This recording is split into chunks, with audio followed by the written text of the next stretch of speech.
네, 슈팅스탁 2부 주식 썰전으로 함께하겠습니다. 안녕하십니까, 김수연입니다. 2부 썰전에서는 전문가님과 투자에 도움되는 주제로 강의 함께 들어보도록 하겠습니다. 그리고 여러분의 종목 고민 해결해드리는 종목 상담 시간 준비되어 있고요. 전략주 AS와 오늘의 새로운 탑픽 종목도 마련되어 있습니다. 종목 상담 누구나 쉽게 참여하실 수 있습니다. 문자 샵 3772번으로 오늘 함께하실 전문가 명동고래 적어서 보내시면 입장 가능한 채팅방 링크 보내드리고요. 포털 검색창에 슈팅스타 검색하시고 사이트에 들어오셔도 종목 상담 코너 준비되어 있습니다. 종목의 이름, 매수하신 가격, 비중 올려주시면 방송 시간 통해서 고민들 해결해드리고요. 또 채택될 경우에는 커피 쿠폰도 함께 보내드립니다. 여러분의 많은 참여 기다리고 있겠습니다. 네, 그럼 오늘 주식 썰전 함께할 전문가를 소개합니다.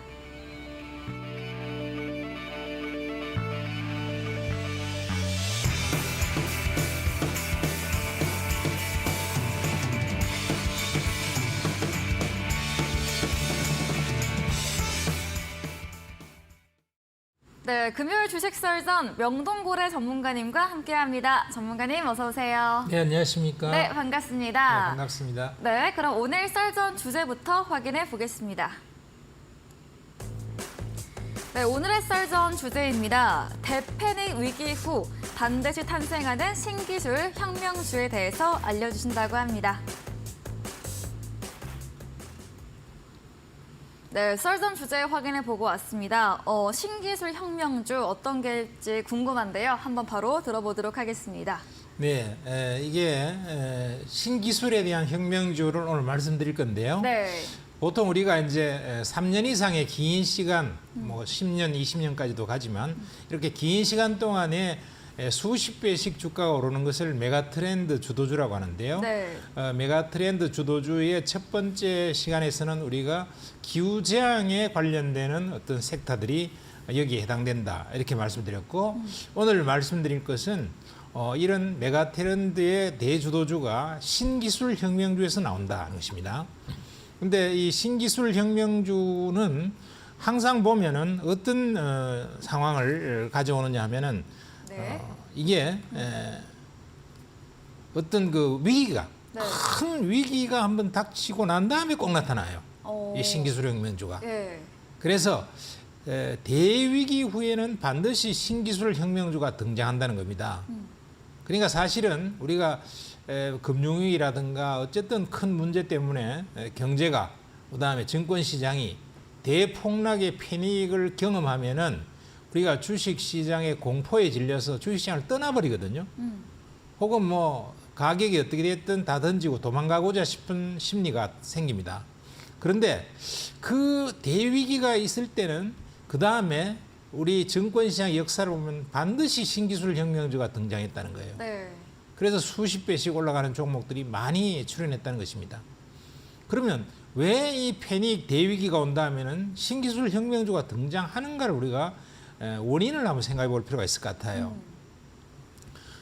첫 번째가 뭐냐면은 대위기가 오면은요, 네. 기업들이 가만히 있으면 죽잖아요. 그쵸. 큰 위기가 닥쳤는데 가만히 있으면은 기업의 생존을 위협받는다는 것입니다. 따라서 기업들은 돈을 가지고 돈을 벌어야 되는 입장이고 그다음에 거기에는 수만 명 혹은 수십만 명의 직원들이 전부 다 생존이 다 걸려 있기 때문에요. 정말로 위기가 크게 닥치면은 기업들은 혁신을 안 할 수가 없습니다. 뭐 회장은 당연히 더한 거죠. 오너 회장은요. 예를 들면은 삼성의 전대 회장이었던 이건희 회장 같은 사람은 뭐 사상 최고의 이익을 내는 그 순간에도 네. 10년 앞에 우리 기업의 미래를 생각해 보니까 잠이 안 온다 이랬단 말이에요. 네.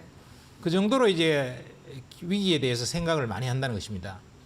그러니까 위기가 큰 게 오면은 기업들은 혁신을 통해서 그 위기를 돌파하려고 길을 쓰다 보니까 신기술이나 새로운 혁신적인 어떤 제품을 만들어낼 수밖에 없게 돼 있어요. 네.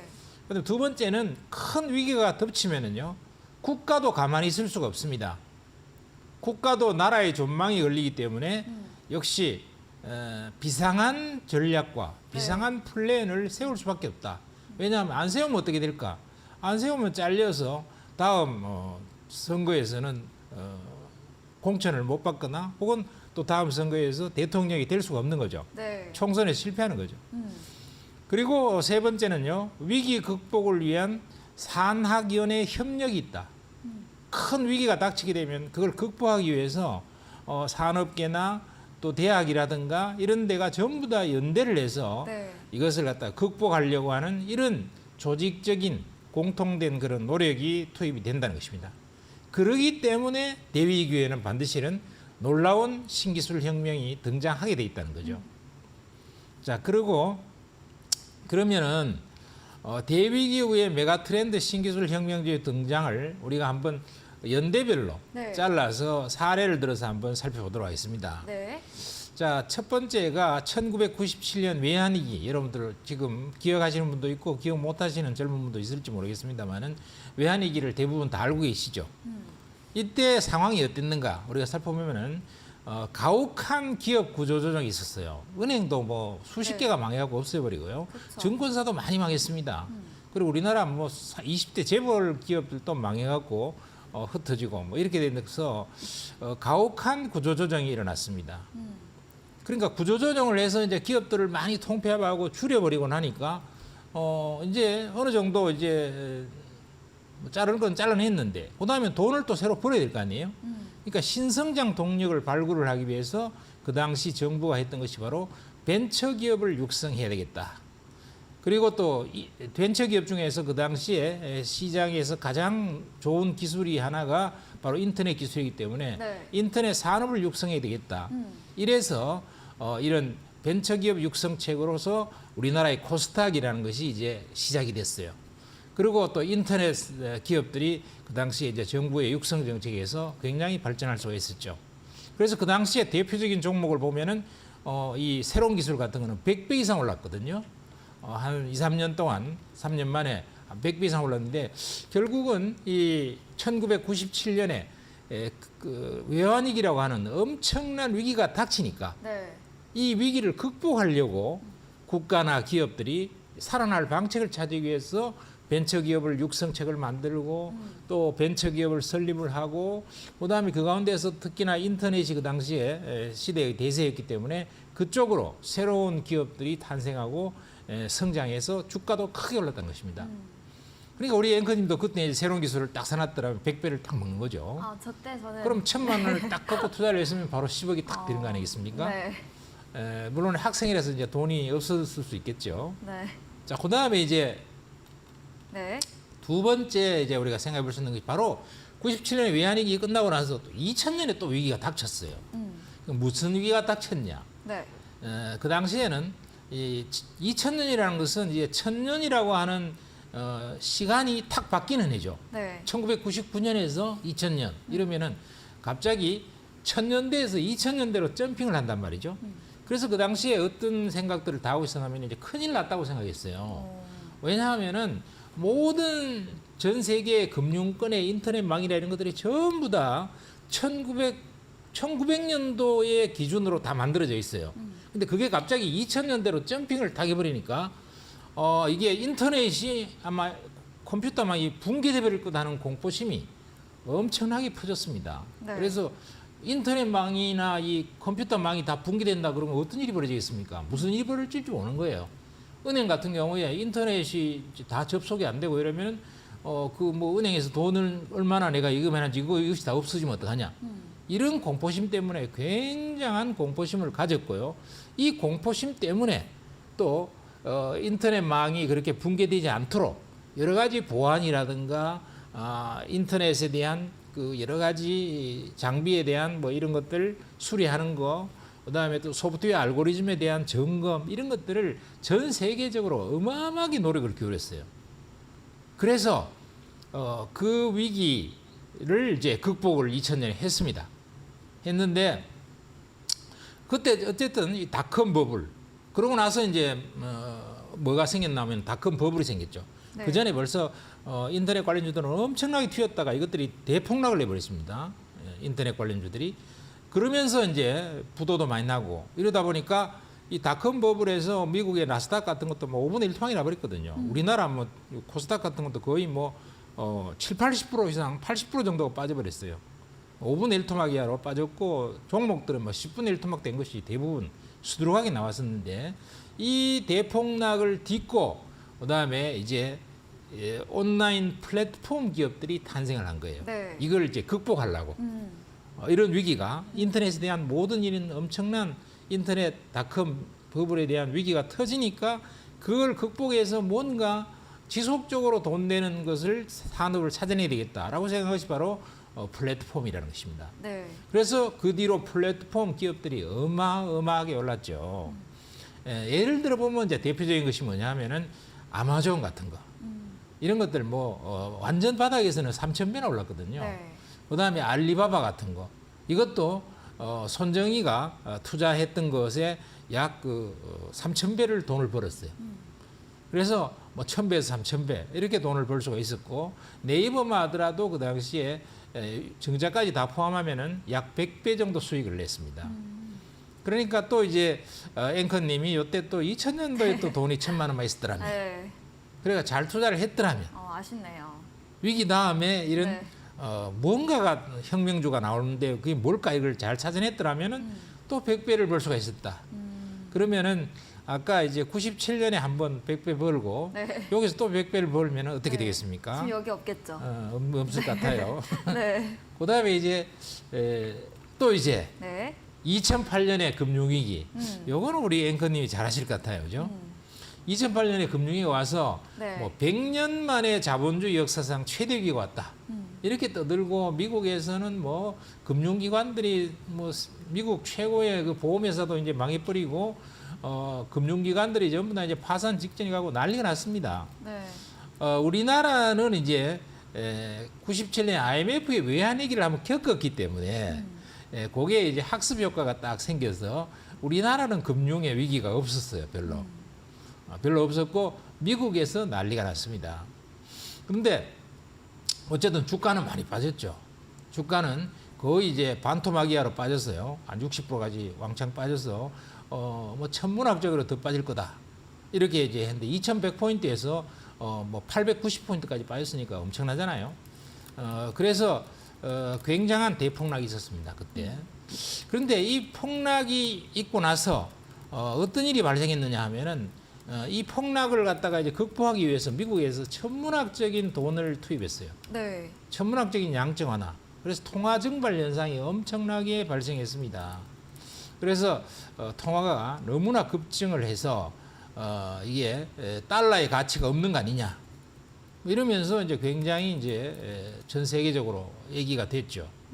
그래서 이런 뭐 100년 만의 위기에서 미국의 금융기관들, 은행들이 다 파산할 정도로 어마어마한 일들이 터졌는데 이거 터지고 나서 무슨 신기술 혁명주가 등장했겠습니까?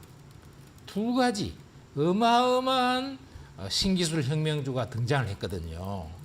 그 앵커님이 그게 무슨 혁명인지 아시겠습니까? 어마어마한 신기술 혁명이 네. 2008년 금융위기 은행들이 마구 파산하고 난 다음에 탄생했어요. 두 가지가. 스마트폰. 아이고 정말로 좀 대단하십니다. 제가 그때 써서. 아 그렇군요. 네. 바로 네. 2008년도에 스티브 잡스라는 천재가 네. 야 이거 뭔가 이 금융위기가 터졌기 때문에 네. 뭔가 기술 혁신을 해서 떼돈을 좀 벌어야 되겠다. 맞아요. 이런 천재가 하나 탄생했던 거죠. 네. 그래서 아이폰을 처음으로 만들어냈잖아요. 맞아. 아이팟 나오고. 네, 네. 제가 고등학교 때예요. 그렇군요. 근데 또 하나 놀라운 일이 그때 발생했어요. 네. 왜냐하면 미국에서 돈을 막 엄청나게 달러를 풀어버리니까 이 돈 가치가 사실 똥값 아니겠습니까? 네. 그러니까 야 이건 달러 가치가 이렇게 되고 나면은 세계의 기축통화기 모양인데 이 돈이라는 게 무슨 가치가 있나? 돈이 완전히 뭐 가치가 없어지는 거 아닌가? 이러면서 사람들이 돈의 가치에 대해서 너무나 걱정을 했어요. 네. 그래서 탄생한 것이 뭐냐 하면 암호화폐. 그래서 사토시라는 그 별칭을 가진 네. 어떤 천재가 자기는 얼굴을 숨겼죠. 이 사람이 비트코인을 창시한 거예요. 그래서 암호화폐를 만들어서 이것은 이제 돈을 무한대로 통화를 증발할 수 없도록 네. 딱 그거 백서를 만들어서 돈을 4년마다 한 번씩 발행량을 반으로 줄여서 아주 이제 날이 갈수록 돈이 귀해져서 이 돈 가치가 장기적으로는 떨어질 수 없도록 돈 가치가 장기적으로는 오히려 올라갈 수밖에 없도록 이렇게 만든 새로운 화폐를 만들어냈다는 것입니다. 네. 그게 바로 비트코인이에요. 자, 그러면 이때 여러분들이 스마트폰이 어떤 금융위기 위에 새롭게 탄생을 해갖고 이것이 이제 굉장한 어떤 흐름이 주도가 된다. 그러면 그 주도의 스마트폰의 신기술 혁명주의 대표는 애플이죠. 애플은요, 몇 배가 올랐냐면 170배가 올랐습니다. 170배. 그래, 출시일로 기준하면 아이폰 출시일로 따지면은요, 1,740억 불 시총에서 3조 달러니까 약 한 20배 가까이 돼요. 그 정도밖에 못 벌었지만, 그 전에 이제 애플은 더 쌌기 때문에, 그 전부터 투자했다면 170배를 벌 수 있었고요. 이거하고는, 그 당시에는 이제 우리가 2008년 금융위기에는 스마트폰의 주식들이 제일 많이 올라서 돈을 많이 벌었을 거다 생각하지만, 사실은 전년 그 전에 없던 새로운 암호화폐 비트코인은 얼마나 올랐을까? 이러면은요, 2010년도에 일본의 마운트 콕스라고 하는 암호화폐 거래소가 있었어요. 네. 거기에서 상장이 이게 비트코인이 됐는데 얼마에 거래가 됐냐면은 50원에 거래가 됐어요. 비트코인이. 50원에. 그런데 이제 2021년도에 제일 비쌌을 때가 얼마냐면 8,500만 원 갔거든요. 그럼 몇 배 올랐느냐? 170만 배. 170만 배. 네. 만일에 이때 일본에 네. 뭐냐면은 이 콕스라고 하는 여기에다가 우리 앵커님이 투자를 네. 한 100만 원 정도만 했더라면 어떻게 됐을까? 전문가님은요? 이러면은 뭐 천문학적인 돈을 네. 벌었을 텐데 저도 네. 당연히 몰랐죠. 그렇죠. 그래서 물론 뭐 그렇게 산 가격이 50원 가격에 산 사람은 별로 없어요, 전 세계적으로. 없어서 그렇게 돈을 벌 수는 없었겠지만 그 뒤로 이제 2012년 같은 경우는 한 10,000원 정도 했기 때문에 10,000원이면 사도 8,500배 정도. 8,500배니까 약 한 10년 만에 8,500배 벌었으면 대단하죠. 그렇죠. 만일에 이제 1,000만 원 같으면 850억을 버니까 인생이 한 방에 끝나는 거죠. 네. 이제 다만 이제 그걸 갖다 그렇게 낮은 가격에 잘 찾아내서 베팅을 할 수 있을까 어렵죠. 하는 것은 참 어려운 일입니다만은 그쵸. 어쨌든 그것도 초창기에 어느 정도는 이제 좀 올라 있다 하더라도 잘 샀던 사람들은 수익을 좀 크게 낼 됐다. 수가 있을 겁니다. 네. 자, 그래서 이 2008년의 금융위기 이것도 100년 만의 위기다 이랬는데 그 가운데서 어마어마한 부를 창조할 수 있는 새로운 신기술 혁명의 섹터가 등장했다는 거예요. 네. 그러니까 늘 큰 위기가 오면 무엇가 탄생한다는 것을 확신하고 오. 뭔가 준비를 하고 엄청나게 공부를 해야 되는 거예요. 그걸 찾아야겠네요. 그렇죠. 네. 그래서 잘 찾아내면 수십 배, 수백 배를 벌 수 있다는 것입니다. 다만 찾기는 좀 어렵죠. 그러니까 네. 열심히 공부를 해야 되는 거죠. 그렇습니다. 공부 없이 그냥 쉽게 찾지는 않는 거죠. 그쵸. 서점에 가서 책을 안만 봐도 그게 안 나와요. 그러니까 초창기에 그 어떤 세상의 흐름을 찾으려고 길을 쓰고 노력을 해야만이 간신히 찾아질 수가 있다 네. 하는 것입니다. 예. 그 다음에 이제 2012년도에 또 대위기가 왔어요. 이때도 오. 주가가 많이 폭락했는데요. 네. 그 위기의 이름은 그렉시트 위기라고 하는 것입니다. 그렉시트라고 아십니까? 그건 잘 모르실 것 같은데 그렉시트라는 것은 네. 그리스가 이제 부도 위기가 돼서 거의 파산 지경으로 가버린 거예요. 네. 그런데 이제 그리스는 왜 대단한 위기가 될 수 있느냐? 조그마한 나라인데 왜 대위기냐면은 그리스도 유로존에 속하거든요. 네. 그러니까 유럽에 속하다 보니까 유로존끼리는 통화도 같이 쓰고 이렇게 하다 보니까 만일에 그리스가 망하면은 그리스를 유로존이 도와줘야 돼요. 어쨌든 그래서 이게 유럽 전체로 위기가 퍼지는 거 아니냐는 공포에 휩싸였습니다. 그러니까 그 당시에 정치와 환경은 유로존 붕괴 공포가 있었고 세계 경기의 침체의 공포가 있었습니다. 유럽이 완전히 망하는 거 아니냐. 네. 유럽 망하면 미국도 망하고 전 세계가 난리가 나는 거 아니냐. 이렇게 생각을 한 거죠. 그다음에 이제 신기술 혁명이 그 당시에 이제 드디어 이제 발생했어요. 그러니까 이런 굉장한 침체가 오니까 이 침체가 오면은 뭐가 나타난다고요? 신기술 혁명이 일어난다는 겁니다. 네. 반드시. 왜 일어날까요? 대위기가 왔으니까 그걸 극복하려고. 그렇죠. 기업들도 뭔가 돈 되는 새로운 신박한 것을 찾아내야 되겠다. 이런 것을 갖다가 길을 쓰고 이제 연구를 하는 거예요. 네. 그래서 탄생한 것이 누구냐? 역시 천재가 탄생하죠. 일론 머스크라는 천재가 가만히 안 있고 네. 전기차를 만들어냅니다. 예. 그게 바로 테슬라의 S 모델이 바로 탄생합니다. 2012년도에 그렉시티 대위기가 왔을 때. 그래서 이제 대표주가 뭐냐 하면은 테슬라가 약 한 300배 이상 네. 올라갔죠. 그다음에 국민연금이 테슬라에다가 투자를 초기에 했어요. 일찍. 그래갖고 몇 배 벌었냐면 80배 벌었어요. 오. 잘했죠. 예. 그래서 우리가 국민연금은 아주 나쁜 놈이다. 뭐 돈도 그밖에 못 벌어주냐 이러지만 그래도 요런 국민연금도 테슬라에 투자를 해서 한 80배 벌었으니까 그놈 참 똑똑하다. 그래가 쓰담쓰담 해줄만 하죠. 네. 그다음에 이제 중국의 비아드. 뭐 비아드는 잘 아실 거예요.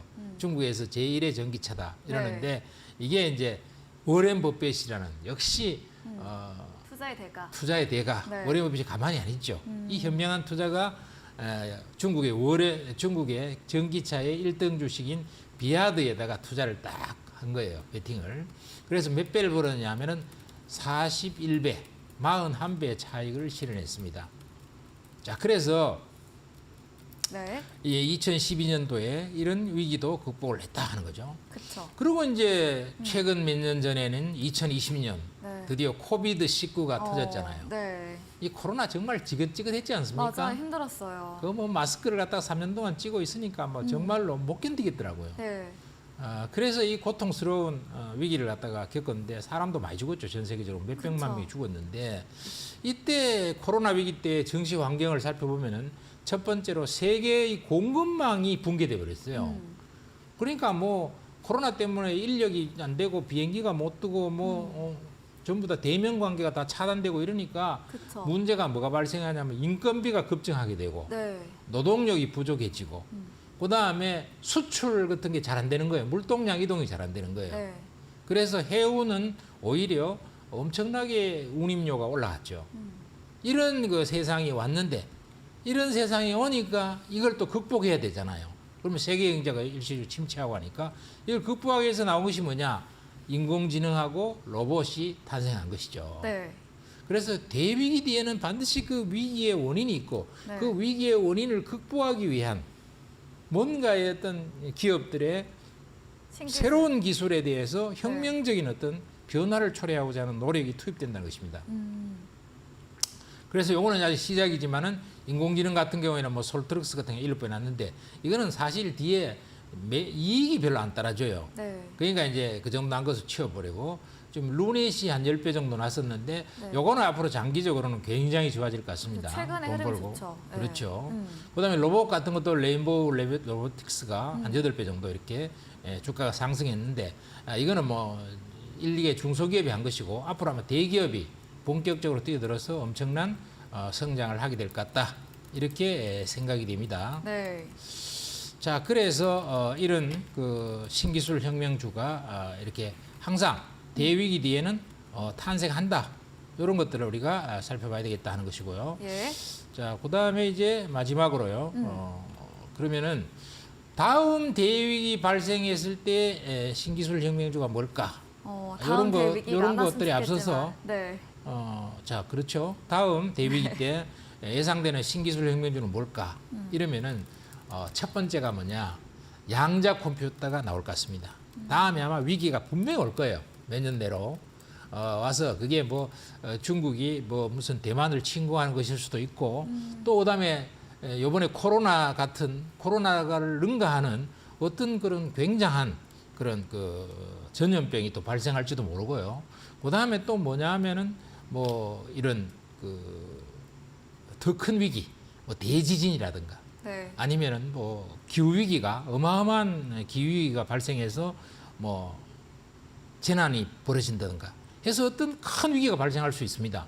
그래서 금융의 어떤 대위기, 그다음에 돈을 너무 많이 풀어놨는 것이 결국은 또 금융위기로 또 한번 봉착이 올 수 있고 우리가 예측할 수 없는 뭔가의 엄청난 재난 때문에 또 대폭락이 올 수가 있을 겁니다. 뭐 지금 당장은 그럴 리가 없죠. 적어도 이제 몇 년 뒤에 그런 것이 나타날 수 있는데 10년마다 꼭 이 대위기가 왔어요. 네. 그래서 10년 위기 주기설 이런 말도 있는데요. 그 첫 번째가 양자 컴퓨터가 위기를 갖다가 극복하는 신기술의 혁명이 될 수 있을 것이다라고 생각이 들어요.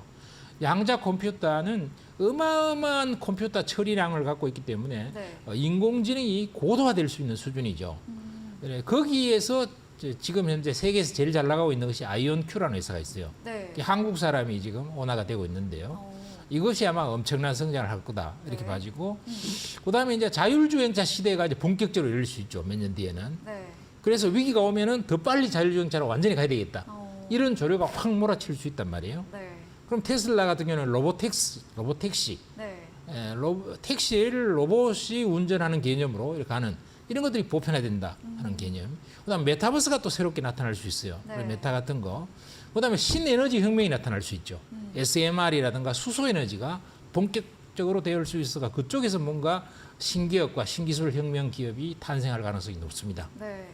이 종목들 사이에서 지금 좀 담아놔야 될까요? 네, 아니 이제 그런 것들이 딱 터지면 이걸 사면 되잖아요. 딱 터지면 그죠? 그럼 주가는 무조건 폭락이 있을 거니까 예. 얼마나 좋아요. 네, 알겠습니다. 큰 위기 후에는 반드시 신기술 혁명주가 등장했다고 합니다. 과거 위기를 쭉 짚어주시면서 대표주 산업대에 들어봤는데요. 최근에 코로나 위기 이후에는 AI와 로봇주 그리고 예상 이후 신기술 혁명주까지도 정리해봤습니다. 오늘 강의해주신 명동고래 전문가님에게 방송 이후에도 더 자세한 정보, 많은 전략을 듣고 싶으시면 문자 샵 3772번으로 명동고래 적어서 보내시면 입장 가능한 채팅방 링크 보내드리고요. 화면 하단 QR코드를 통해서도 휴대폰 카메라 대주시면 입장 가능합니다. 장중에도 들어오셔서 시장과 종목 이야기 더 나눠보시길 바랍니다. 오늘도 방송 이후이죠. 9시부터 무료 공개 방송도 예정돼 있습니다. 어떤 주제인지 이야기 들어보겠습니다. 네, 공개 네. 방송. 오늘 공개 방송은요. 외국인이 요즘 자꾸 주식 팔잖아요. 네. 그래서 외국인이 이게 왜 파냐. 그다음에 이게 외국인의 매도가 언제 끊어져서 다시 시장이 강세 시장으로 전환될 수 있을까? 네. 요거에 대해서 한번 진단을 해보면서 주도주 동향이 어디로 가고 있는가 이런 것들을 점검해 드리도록 하겠습니다. 네, 집 나간 외국인의 수급 왜 이탈했는지 또 언제쯤 돌아올지 알려주신다고 합니다. 포털 검색창에 슈팅스타 검색하시고요. 사이트 들어오시면 첫 화면에 명동고래 전문가님 사진 바로 아래 방송 입장 가능한 버튼이 있습니다. 9시부터 클릭하시고 함께 하시면 되겠습니다. 그리고 저희가 준비한 이벤트도 있죠. 마지막 코너 도전 상한가에서 전략주에 대한 힌트를 알려드립니다. 힌트 듣고 정답 아시는 분들도 9시 공개 방송 들어오셔서 채팅창에 남겨주시면 커피 쿠폰 보내드리겠습니다. 네, 오늘 썰전 주제 정리해보고 돌아오겠습니다.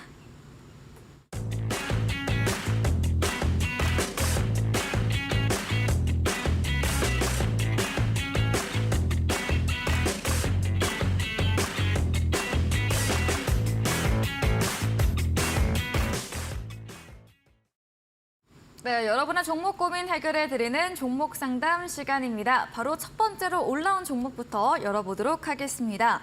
종목의 이름은 애경 케미칼입니다. 매수가 15,000원이고요. 비중이 큽니다. 50%이신데 다행히 수익권입니다. 21,350원 오늘 종가 형성했는데요. 전기적 소재, 경량과 관련 종목으로 알고 있는데요. 어떤 의견 주실까요?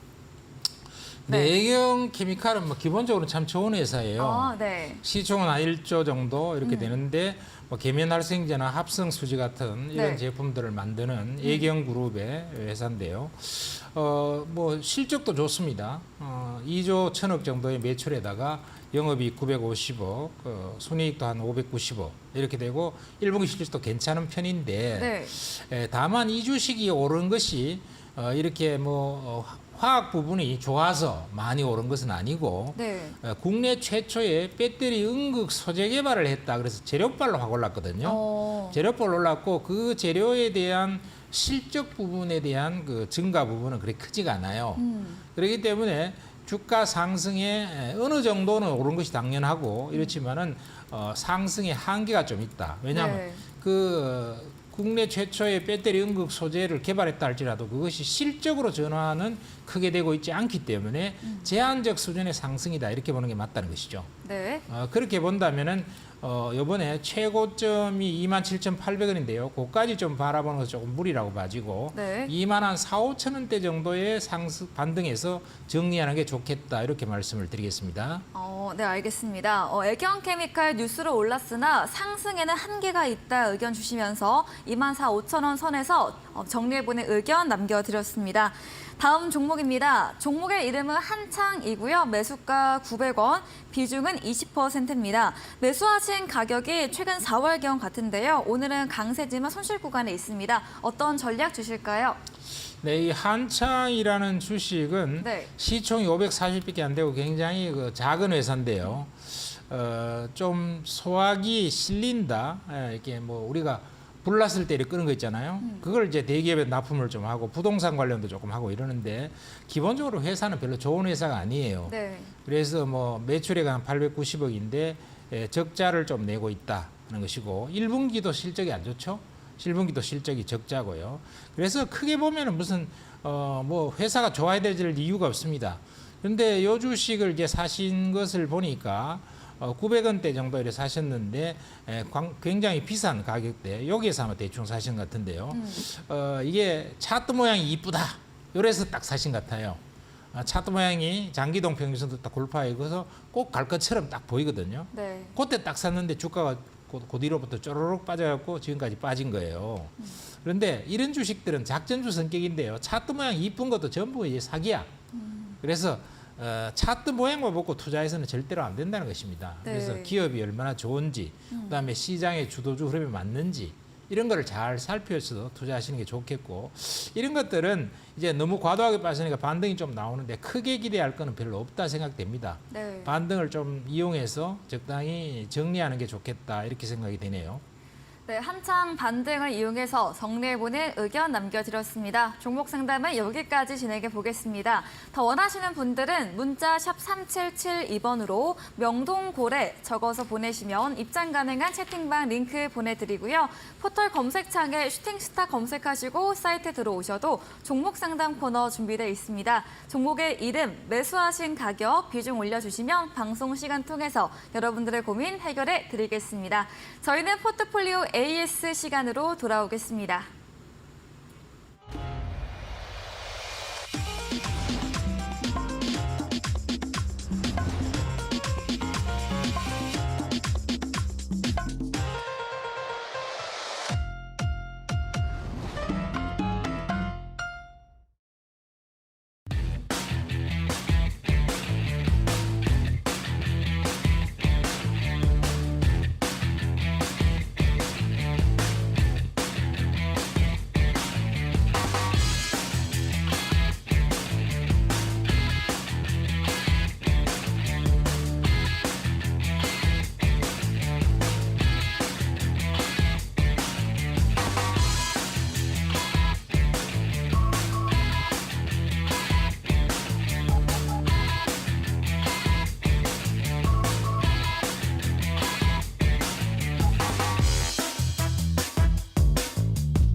네, 포트폴리오 AS 시간입니다. 전문가님께서 방송 중에 전략 주신 종목들 또 어떤 대응 방법이 필요할지 이야기 들어보겠습니다.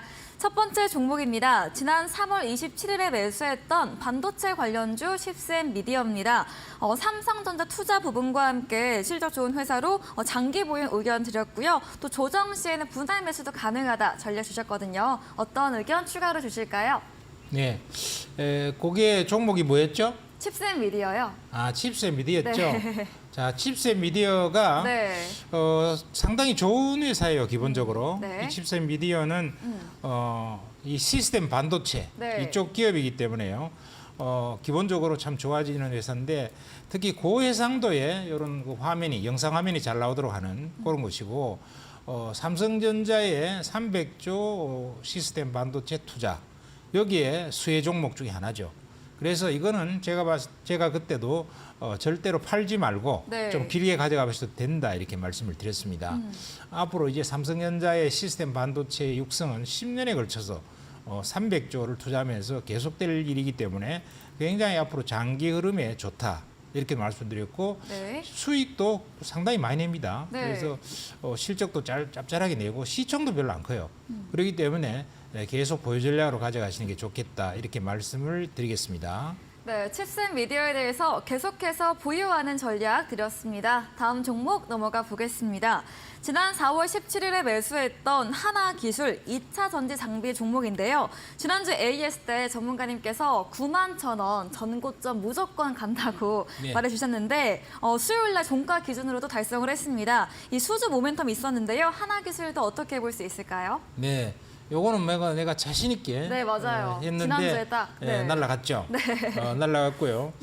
그다음에 네. 이제 하나기술에 관한 부분은 또 이제 제가 뭐 인터넷 방송 같은 걸 통해서도 이게 하나의 선물을 드리겠다라고 몇 번 얘기한 바도 있습니다. 네. 그런데 이거는 좋아질 수밖에 없는 게 제가 누차 얘기했던 게 뭐냐 하면은 원래 상반기 수주가 이제 조금씩 되면서 하반기가 수주가 확 늘고요. 네. 실적이 하반기부터는 확 잡힌다고 말씀드렸죠. 그리고 이제 올 여름부터 이제 장비 수주가 본격화될 것이다. 이렇게 계속 말씀을 드렸는데 드디어 이제 장비 수주가 나왔죠. 예. 1,700억짜리 수주가 터졌는데요. 이게 중국의 아마 CATL일 같습니다. 네. 잠깐 중국 향으로 아마 넘어가는 것 같은데 어쨌든 거기서 1,700억인데요. 이게 우리가 주목해 봐야 될 사실은 이 회사는 원래 유럽에다가 이제 장비 수주를 좀 받았거든요. 그런데 중국에서 또 대규모 장비가 터진 거예요. 네. 연간 매출보다 더 크거든요. 엄청난 장비 수주가 터졌는데 이번에 이제 7월, 8월쯤 되면은 또 무슨 수주가 터지느냐 하면은 네. 이제 국내 SK온이라든가 뭐 LG 엔솔이라든가 이런 배터리 3사 국내 장비 수주가 터져요. 그러니까 이제 본격적으로 이제 장비 수주가 터지기 시작했다. 이 회사는 턴키 방식으로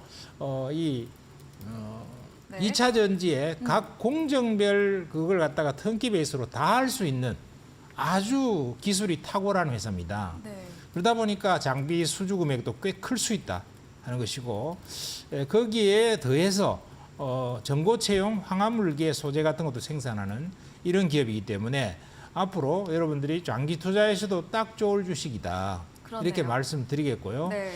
굉장히 원래 뭐 장비 수주가 굉장히 늘면서 실적도 이제 본격적으로 따라주는 국면에 접어들고 있다. 네. 이렇게 말씀드리겠습니다. 네, 하나기술 이번 수주뿐만 아니라 7, 8월 국내 배터리 3사와의 이 국내 장비 수주 모멘텀도 있다고 합니다. 본격적인 수주 시작으로 주가 더 상방 열려 있다고 기분 좋게 의견 드렸습니다. 다음 종목은 5월 30일에 매수했던 마이크로 컨택솔 반도체 검사용 장비 관련 종목입니다. 지난 AS 때 느릴 수 있지만 상방 예상해 주셨고 보유 전략 드렸거든요. 어떤 의견 주실까요? 야, 이거 뭐 차트 모양 끝내주지 않습니까? 이렇게 삼빵이 올라와서요. 네. 지금 전고점을 살짝 돌파해 놓고 네. 그 위에서 쫙 서고 있잖아요. 이런 게 무시무시한 주식이에요.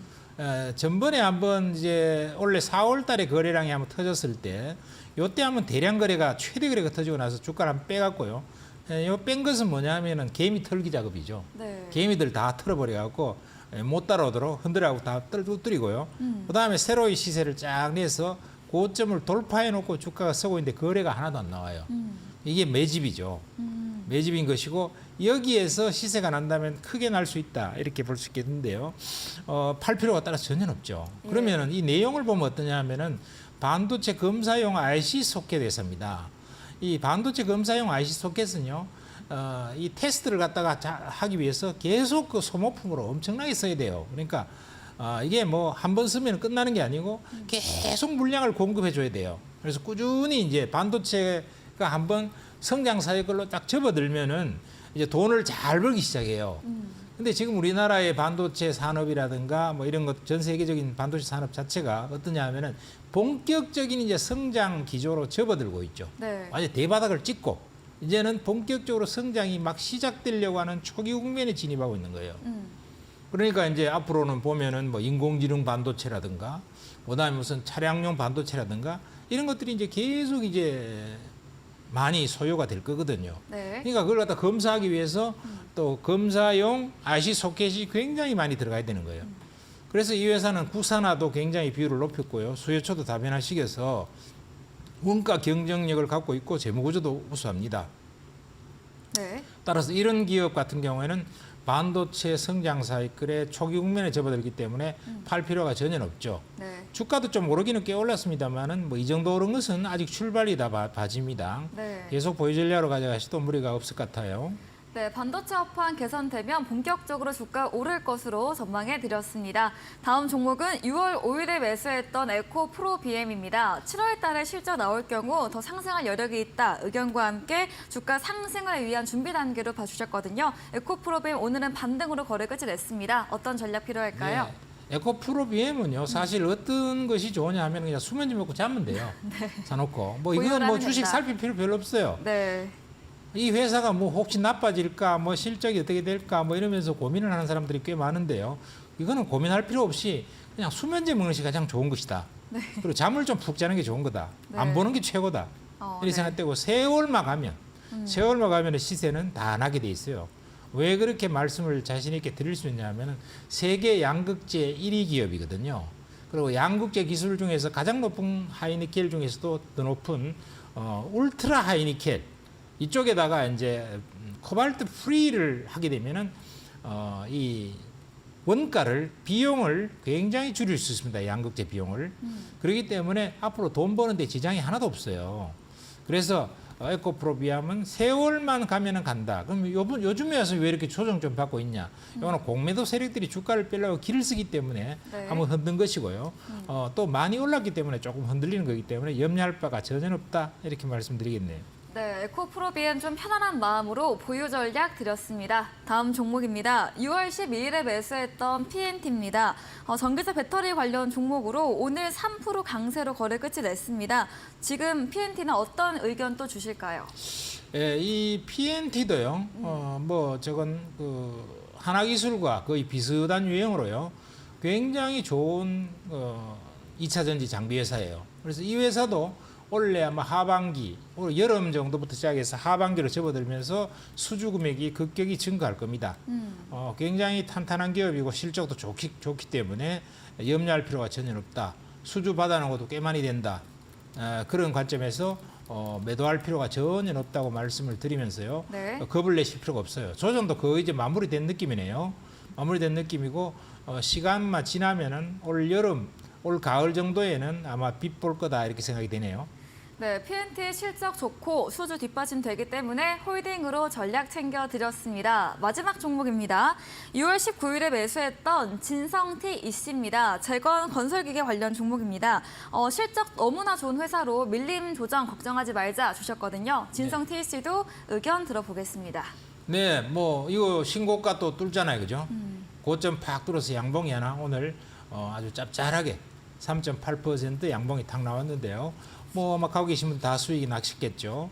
자, 이 그 진성 TNC는요, 우크라이나 재건주에 연관이 되고 또 우크라이나 재건 재료발로 가는 주식들이 꽤 있어요. 그런 것들은 실적도 안 좋은데 우크라이나 재건에 뭐 관련돼 있다, 수혜다 이러면서 가는 것들 그런 것들은 막 주가가 올랐다가도 폭락해 버립니다.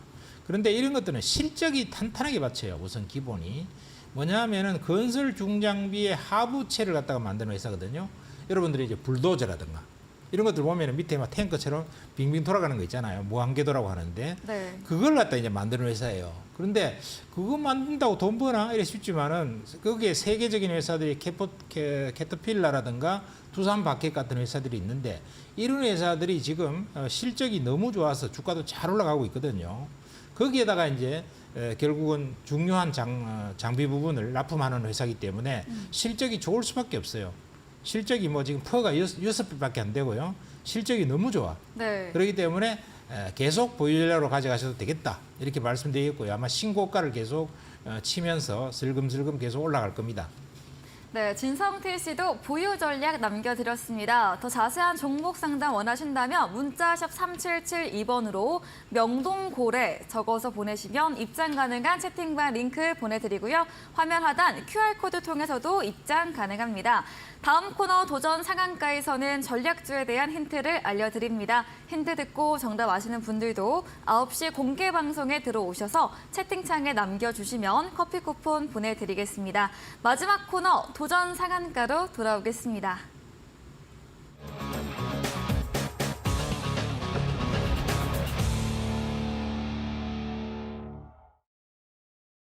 네, 도전 상한가 시간입니다. 이번 주 전략 종목에 대한 힌트 들어보도록 하겠습니다. 어떤 힌트일까요?